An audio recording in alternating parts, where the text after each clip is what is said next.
Most people who watch Parasite might have missed this detail. How did Ki-Jung get Da-sung to behave so well just from the first time tutoring him? The director did not actually show the tutoring scene, instead, he deliberately concealed it within 3 shots. If you look closely, you'll notice that every time Ki-Jung tutors Da-sung, she lets him sit on her lap. That's also why she doesn't allow Mrs. Park to sit in on the lessons. I think it can be understood as her using her femininity to make Da-sung feel comfortable. Because what kind of teacher will let a 9-year-old sit on her lap during classes? Da-sung needs a sense of security, because he saw a ghostly figure when he was little. She lets him sit on her lap so he can feel that she's always right behind him. If you connect this with another common detail in those 3 shots, you'll see that Ki-Jung is always drawing with Da-sung. This shows that she understands what he likes. It's not that difficult to handle a child if you know their interests. From her interview to her tutoring sessions, Ki-Jung's behavior further highlights her calm decisiveness and her talent for disguise. As Mrs. Park walked Ki-Jung to Da-sung's room, she keeps turning back every few steps, awkwardly explaining that her son can be a little difficult, showing a trace of respect. It's completely different from the superior attitude she had during the interview with Ki-Jung. This shift is partly due to the perfect identity that Ki-Jung has constructed for herself.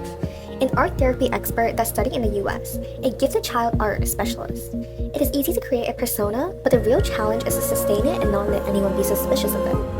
When he entered the room, Da-sung is lying on the floor drawing, with a toy arrow stuck in the back of his pants. Mrs. Park is flustered and unsure what to do. She starts nervously muttering about it, but the important thing is that she didn't step in, even doing something as simple as removing the toy arrow. She's waiting to see what the expert will choose to do. If Ki-Jung's solution is to just simply correct him and guide his drawings, she is no different from an ordinary tutor. If he resisted her authority, the entire illusion will collapse. 어머님은 나가주세요. 예? 저는 학부모와 절대 같이 수업 안 합니다. 그래도 오늘 첫날인데 보시다시피 해가지고. 내려가 계세요. But she chose to do something different. She established boundaries calmly, with polite but firm confidence. She implies that education is her domain and that Mrs. Park should not interfere and leave the room. Even after Mrs. Park insisted to stay since it was the first ever tutoring session, she stood her ground and refused. It was so composed and self-assured that it felt unquestionable. But Mrs. Park is not offended at all. She's more convinced that this teacher is exceptional and different from the rest. She subconsciously submits to Ki-Jung's authority. In the next scene, Mrs. Park sits anxiously in the dining area. The housekeeper suggests bringing Ki-Jung a drink and checking on the lessons. But when Mrs. Park comes back upstairs, she sees something astonishing. Ki-Jung and Da-sung are already sitting calmly at the table. Da-sung looks obedient. While Ki-Jung tells him to go upstairs, he bows politely. Mrs. Park is stunned. She has never seen her son behave this way. How did Ki-Jung achieve this? As we discussed, it isn't magic. It's a strategy.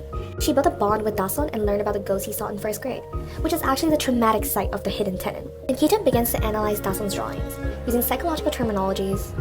When the housekeeper approaches out of curiosity, Ki-Jung maintains her strong professional stance and requests to speak with Mrs. Park alone. After all, her expertise is self-taught from the internet.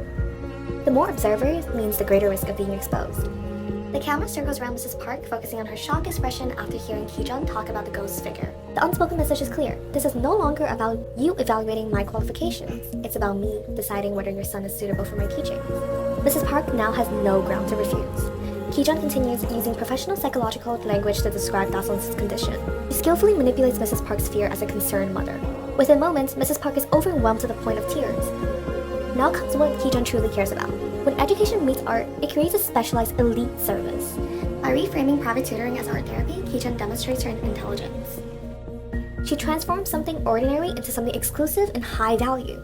Instead of questioning her, Mrs. Park becomes deeply grateful. Throughout the entire process, Ki-Jung maintains control. She negotiates from strength, secures higher pay, and earns respect. This contrast further highlights her personality. Calm, decisive, and highly skilled at manipulating perception. She doesn't just pretend to be an elite tutor, she performs authority. And in doing so, she becomes one of the most charismatic and compelling characters in Parasite. She's the only one in the family who has the potential to cross class boundaries, so in the end, the director arranged for her to die. By killing her, director Bong Joon-ho underlines a central theme of the film. Talent alone isn't enough, intelligence isn't enough. The system ultimately protects itself. Her death feels like the destruction of potential itself. The director doesn't just remove a character, he removes the illusion that cleverness can permanently overcome structural inequality. And that's why it stings.